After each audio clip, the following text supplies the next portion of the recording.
Bonjour. Dans cette vidéo, on se propose de calculer l'inverse d'une matrice.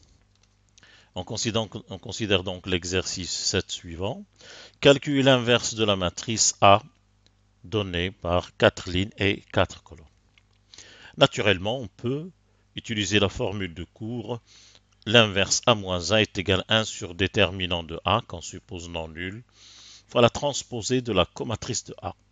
Or, ce procédé est très long. Très long parce que le calcul des cofacteurs est très long. Alors nous allons plutôt chercher cet inverse par la méthode d'échelonnement que nous allons rappeler ici. Alors nous prenons la matrice A, nous la reprenons ici, et à droite on place la matrice identité. Lorsque nous allons commencer à échelonner, chaque opération que l'on effectue sur la matrice A, par exemple, si on veut faire apparaître un 0 à ce niveau-là, nous allons remplacer la colonne 3 par colonne 3 moins colonne 4. Cette opération sur les colonnes se traduit théoriquement par le produit de A par une matrice élémentaire disant E1. Alors, pour conserver la trace de cette transformation, nous allons multiplier I4 aussi par E1. Autrement dit, il suffit de faire la même opération. Autrement dit, la colonne 3 sera remplacée par colonne 3 moins colonne 1, colonne 4. Colonne 3 moins colonne 4. Ici, nous avons fait colonne 3 moins colonne 4 pour avoir un 0. 1 moins 1. Donc ici, pareil, cela revient théoriquement à multiplier I4, elle aussi, par la même matrice inversible élémentaire. Or, I est neutre pour la multiplication, donc ça revient à conserver ici E1. Si on fait une deuxième opération, cela se traduit théoriquement par un produit par une deuxième matrice élémentaire. Ne faisant sur la matrice résultat à la même opération qui revient à multiplier par la même matrice élémentaire E2, le but étant, après ces opérations qui font apparaître des zéros, de ramener la matrice A, c'est possible lorsqu'elle est inversible, à l'identité. Supposons que cela a nécessité la multiplication par E1, E2, En, c'est-à-dire des opérations sur les colonnes. Autrement dit, nous conservons I4 est multiplié par les mêmes matrices élémentaires. Si nous arrivons à I4, c'est que nous avons multiplié la matrice A par un produit tel que A fois ce produit égale I, donc ce produit représente l'inverse A moins 1. Comme cette matrice est transformée et on ne garde que I, le résultat est conservé là.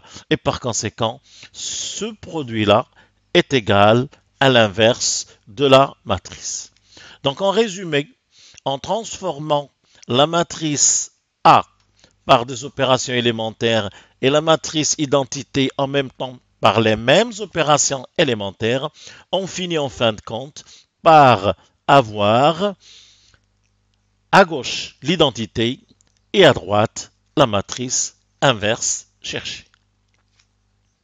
Alors nous reprenons donc ici la matrice dont on veut calculer l'inverse, nous plaçons à droite la matrice identité et nous commençons donc par faire apparaître un 0 dans cette ligne. Nous commençons par la ligne du bas. Ici nous avons déjà des zéros. Cette opération nécessite de remplacer colonne 3 par colonne 3 moins colonne 1. Ce que nous faisons ici aussi. Cette matrice devient donc 4, 1, 1, 0, 8, 3, 2, 0. Et colonne 4, colonne 3 moins colonne 4, ça nous donne 3, 1, 1 et 0. Nous conservons intacte la colonne 4. De la même manière ici, cette opération va être appliquée à I. Alors on ne touche pas aux deux premières colonnes. Et la colonne 3 est remplacée par colonne 3 moins colonne 4. Ça va donner 0, 0, 1 et moins 1. On ne touche pas aussi ici à la dernière colonne. Maintenant que dans la dernière ligne, nous avons 3 zéros, nous sommes en train de triangulariser dans ce sens-là, nous allons faire apparaître maintenant des zéros à la place de 1 et à la place de 2 en utilisant la colonne 3. Alors, pour avoir un 0 à la place de 1, nous allons remplacer colonne 1 par colonne 1 moins colonne 3. La matrice devient, alors on garde la première on a dit colonne 1 moins colonne 3, cela nous fait 4 moins 3, 1, 1 moins 1, 0, 1 moins 1, 0, et enfin 0. Pour avoir 0 à la place de 2, nous allons remplacer la colonne 2 par colonne 2 moins 2 fois la colonne 3.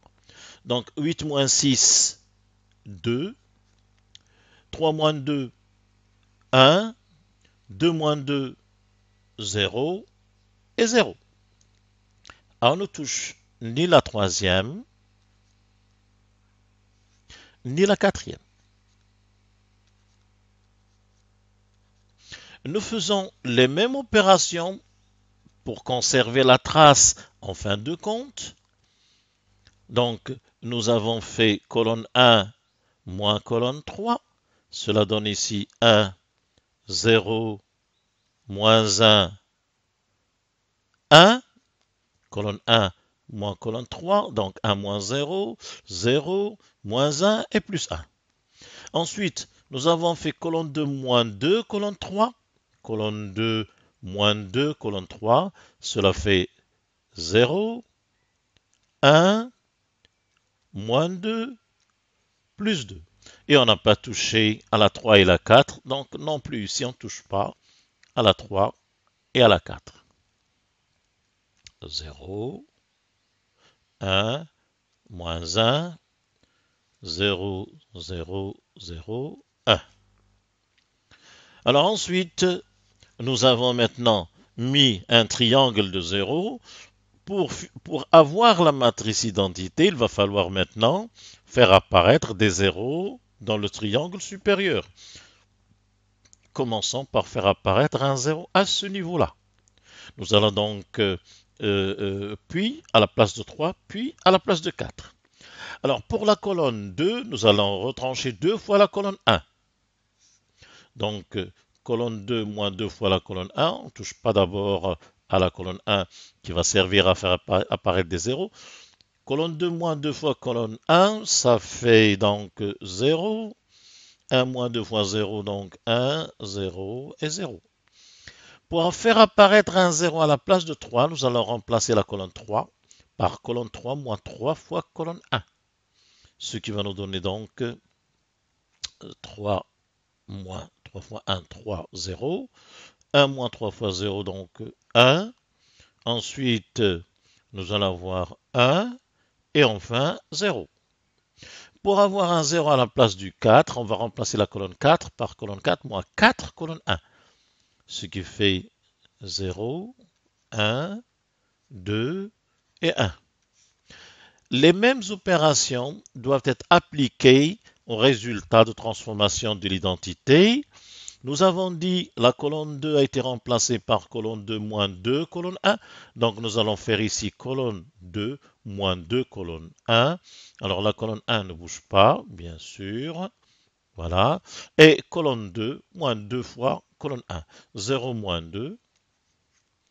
1 moins 2 fois 0. Moins 2 fois moins 1, c'est moins 2 plus 2, 0. Et 2 moins 2, 0. La colonne 3 ici a été remplacée par colonne 3 moins 3, colonne 1. Donc colonne 3 moins 3, colonne 1. Donc 0 moins 3, ça va donner moins 3. 0 moins 3, 0, c'est toujours 0. 1 plus 3, c'est 4. Et moins 1 moins 3, c'est moins 4. Donc ça donne moins 4. Nous arrivons enfin à la dernière colonne. On a fait comme opération colonne 4 moins 4 colonne 1. Donc ici, colonne 4 moins 4 colonne 1, ça nous donne moins 4, 0 et 0 plus 4. Donc c'est 4. Et enfin, moins 3. Il reste maintenant deux endroits où on doit faire apparaître des zéros. Il s'agit d'abord de cet endroit-là. Trois endroits, et celui-là. Commençons par ce dernier-là. Pour avoir un 0 à cet endroit, il faut remplacer la colonne 3 par colonne 3 moins colonne 2. Donc, cette opération va nous donner le résultat suivant. Le début est parfait. Alors, donc, colonne 3 moins colonne 2. Ça va donner donc 0, 0, 1, 0. Colonne 3 moins colonne 2. Faisons la même opération ici pendant qu'il est temps. Moins 1, 1. Moins 2, 1, 0, 0. Alors, colonne 3 moins colonne 2, ça fait moins 3 plus 2, moins 1. 0 moins 1, donc ça va être moins 1. 4 et moins 4. Maintenant, nous allons faire apparaître un 0 ici, toujours avec la colonne 2. Colonne 4 moins colonne 2, pour faire apparaître un 0 là. Donc nous allons voir 0 moins 0, 0, 2 et 1. Colonne 4 moins colonne 2. Même chose ici, colonne 4 moins colonne 2. Alors moins 4 moins 2, c'est moins 4 plus 2, c'est moins 2. C'est moins 2. Alors, donc ici on a dit 1, colonne 4 moins colonne 2, donc 0, ici c'est moins 1, 4 et moins 3. Voilà donc ce que devient I après ces opérations-là. Il reste à enlever ce 2-là. Ceci sera fait en faisant colonne 4 moins 2 fois colonne 3. La matrice obtenue sera 1, 0, 0, 0, 0, 1, 0, 0, 0, 0, 1, 0. On voit que ça apparaît, ça approche. Et puis colonne 4, moins 2 fois colonne 3, cela nous donne 0, 0, 2 moins 2, 0 et 1. Alors, faisons la même opération avec les transformés de l'identité. On a dit colonne 4 moins 2 fois colonne 3. Donc, on ne touche pas à ça. Moins 2, 1, 0, 0. Alors ensuite, nous ne touchons pas à ça, puisque c'est moins 1, 4, moins 4. Et nous faisons de la même manière ici, colonne 4, moins 2, colonne 3, colonne 4, moins 2, colonne 3. Cela nous donne moins 2 plus 2, 0. Colonne 4 moins 2, alors plus 2, ça fait 1. Et 4, moins 2 fois 4, donc moins 4. Moins 4, et enfin 5. Nous récupérons d'un côté I, et bien sûr, cette matrice représente la matrice inverse de A que nous avons cherchée.